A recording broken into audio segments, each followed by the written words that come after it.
Quarter four के results के बाद में ब्राइटकॉम ग्रुप लिमिटेड में दो चीजें हुई हैं। एक आता है आपके पास प्रॉफिट बुकिंग। अब प्रॉफिट बुकिंग सिर्फ एक टर्म नहीं होता, काफी लोग इसको कहते हैं कि भैया गिरावट आ गई तो सिंपल प्रॉफिट बुकिंग। इसके स्पेसिफिक साइंस आपको पिछले लास्ट सेशन के अंदर और आज के सेशन में प्रॉपर तरीके से नजर आ रहे हैं चार्ट्स के ऊपर, उसको प्रॉफिट बुकिंग कहते हैं। दूसरा पॉइंट आता है अनसर्टेनिटी कंपनी के रिजल्ट्स में जो कहीं ना कहीं देखने को मिली है। कैसे, क्या कंपनी ने रिजल्ट सही नहीं दिए? बिल्कुल कंपनी ने सही रिजल्ट्स दिए हैं, वो बात की बात है कि बाकी यहाँ पर क्या होगा। ठीक है, अनसर्टेनिटी कहां पर है? कंपनी के डेटर डेज किस तरीके से इंप्रूव हुए हैं या फिर चेंज हुए हैं, वो डाटा अभी अवेलेबल नहीं है। जैसे ही होगा मैं आपके साथ जरूर उसको डिस्कस करूंगा। यानी कि अभी कंपनी ने प्रॉपर नंबर्स जो दे दिए हैं रिवेन्यू प्रॉफिट बताते हुए, जिनको मैंने आप लोगों के साथ कल रात को भी डिस्कस किया था लगभग 11:15 बजे के आसपास। उसके बाद में कंपनी का बाकी का डाटा अभी आना बाकी है। बिजनेस अपडेट कंपनी ने दी है, फाइनेंशियल 25 से लेकर के 26 के बीच में कंपनी ने बढ़िया ग्रोथ दिया है। रिवेन्यूज पर भी और प्रॉफिट्स पर भी कंपनी का फाइनेंशियल ईयर ग्रोथ काफी बढ़िया है। रिजल्ट कंपनी का एक्सेप्शनली ब्रिलियंट है, जो कि बहुत जरूरी चीज थी ब्राइटकॉम ग्रुप लिमिटेड के लिए। ग्लोबल एडटेक ऑपरेशंस के बारे में कंपनी यहां पर बताया है और अपने डिफेंस सेगमेंट के बारे में भी यहां पर कंपनी ने बताया है। ओएमएस सेगमेंट के बारे में भी कंपनी ने बताया, जिस पर रिसेंटली अभी एक सवाल उठा था। ठीक है, 3 जून को उसके बारे में भी कंपनी ने यहाँ पे अपडेट दी है कि किस तरह से कंपनी अपने पार्टिसिपेशन एक्सपेंशन के ऊपर काम कर रही है इन ओएमएस सेगमेंट। ठीक है, नेक्स्ट पॉइंट आपका आता है यहाँ पर कंपनी का defence sector, innovation and technology development में कंपनी क्या क्या चेंजेस कर रही है वो भी आपको यहाँ पे देखने को मिल जाता है। कंपनी का टैम अमेजॉन इंटीग्रेशन क्या है और कंपनी का इकोसिस्टम, कंपनी का इंडिपेंडेंट इंडस्ट्री किस तरह से काम कर रहा है, और ऑर्गेनाइजेशनल ट्रांसफॉर्मेशन और ब्राइटकॉम डिफेंस। ये रहा फाइनेंशियल 25 से 26 के बीच में कंपनी ने क्या क्या लॉन्चेस किए हैं और किस कहां पर कंपनी नए पार्टनर्स के तलाश में यहां पर घूम रही है। ये सब चीजें कंपनी ने अपने बिजनेस अपडेट में कल के दिन बताई हैं। ऑलराइट, अब ये है ब्राइटकॉम ग्रुप लिमिटेड का कंसोलिडेटेड रिजल्ट। ठीक है, यहां पर आपको मार्च 26 दिख जाएगा, दिसंबर 25 और मार्च 25, यानी quarter and quarter and year on year basis पर रिजल्ट्स में कल डिस्कस कर चुका हूं, तो मैं आपको सीधा एक ग्लिम्स यहां पे दे देता हूं। रेवेन्यू ग्रोथ कंपनी का ब्रिलियंट आया है, year on year basis company का जो ग्रोथ है वो ब्रिलियंट है और दिसंबर के कंपैरिजन पर भी कंपनी का ग्रोथ बढ़ा है।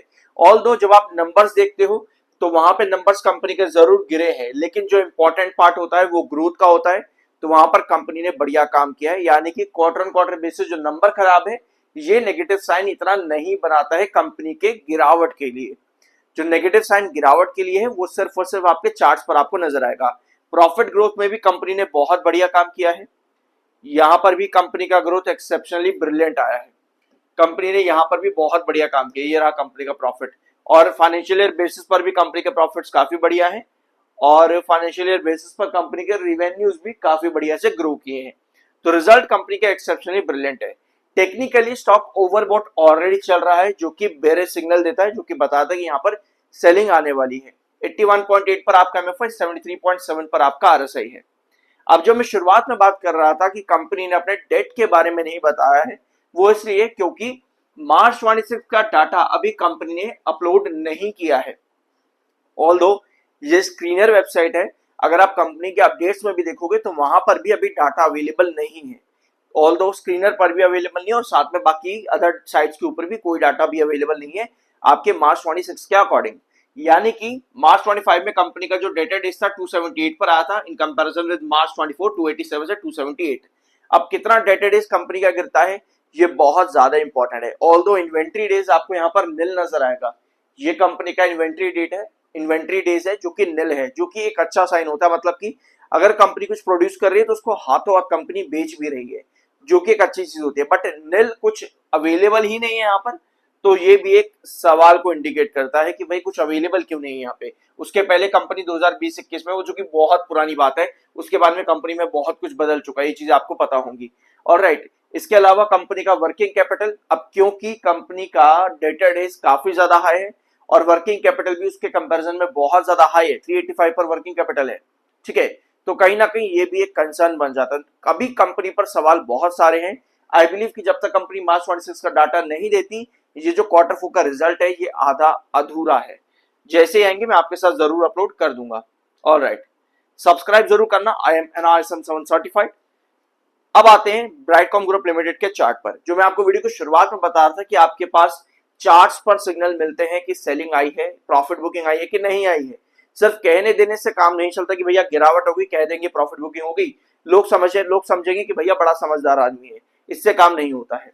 काम होता है इस चीज से कि आपके पास टोटल बेयरिश एंगल्फिंग कैंडल पिछले 2 सेशन के अंदर फॉर्म हुई है। ये एक नेगेटिव सिग्नल होता है, ये बताता है कि अभी आपको स्टॉक को अवॉइड कर देना चाहिए। टेक्निकली बेयरिश है, ये भी आपको पता चल गया है। ये जो ब्लैक लाइन आप यहाँ पे देख रहे हो बड़ी प्यारी सी, इसको हम कहते हैं 200 ईएमए की। ये मैंने 200 ईएमए की ब्लैक लाइन यहाँ पे ड्रॉ कर रखी है। आप इस ट्रेंड पर देख रहे हो कि भाई जब जब ब्राइटकॉम ग्रुप लिमिटेड इस ब्लैक ट्रेंड को क्रॉस करने के लिए जा रहा है, ज्यादा से ज्यादा एक सेशन टिकने की कोशिश करता है, सेलिंग आती है, वापस से ड्रॉप बन जाता है। ज्यादा से ज्यादा 2 सेशन टिकने की कोशिश करता है, सेलिंग आती है, वापस से ड्रॉप कर जाता है। अब एक बार फिर से ब्राइटकॉम ग्रुप लिमिटेड ने इस ब्लैक लाइन को क्रॉस किया, लास्ट सेशन सेलिंग आई, बेरिश एंगल्फिंग कैंडल बन गई, आप शूटिंग स्टार कहो या कुछ भी कहो, इंपॉर्टेंट चीज है विजुअलाइजेशन का। सेलिंग आई आपके पास में, आज भी आपके पास ऊपर की टेल लंबी खिंच के, जिसको आप बेरिश एंगल्फिंग कैंडल कहते हो, ये बेरिश सिग्नल होते हैं। लेकिन मेरे पास स्टिल यहाँ पर कुछ ना कुछ साइन तो नजर आ रहा है मेरे को, जिसको हम कहते हैं कि मुझे कब तक इसमें वेट करना चाहिए। अगर मैं अभी शॉर्ट टर्म की बात करूं, क्योंकि लॉन्ग टर्म में बने रहने के लिए कंपनी को अभी बहुत कुछ करना है।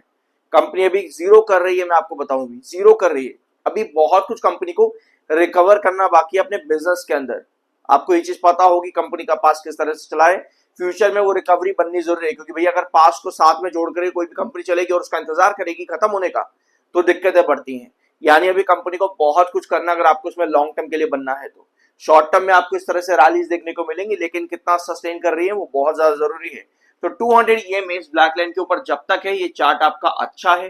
कोई भी फॉल आपके इस 200 के ईएमए के नीचे गिरा, दैट मींस कि वहां पर बेयरिश सिग्नल आपका फिर से स्टार्ट हो चुका है, सस्टेन नहीं कर रहा है, वापस से आपको फॉल देखने को मिलने वाला है।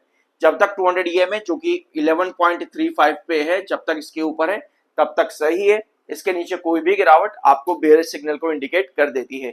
ब्रेकआउट के लिए, शॉर्ट टर्म ब्रेकआउट के लिए 12 रुपए 10 पैसे, ये मेरा एक पर्टिकुलर रिजेक्शन है, इसको ब्रेक करना जरूरी है शॉर्ट टर्म ब्रेकआउट्स के लिए। ऑलराइट, तो ये था वीडियो ब्राइटकॉम ग्रुप लिमिटेड से रिलेटेड। कुछ भी सीखने या जानने को मिला हो, एक छोटा सा सब्सक्राइब जरूर करना। मिलता अगले वीडियो में।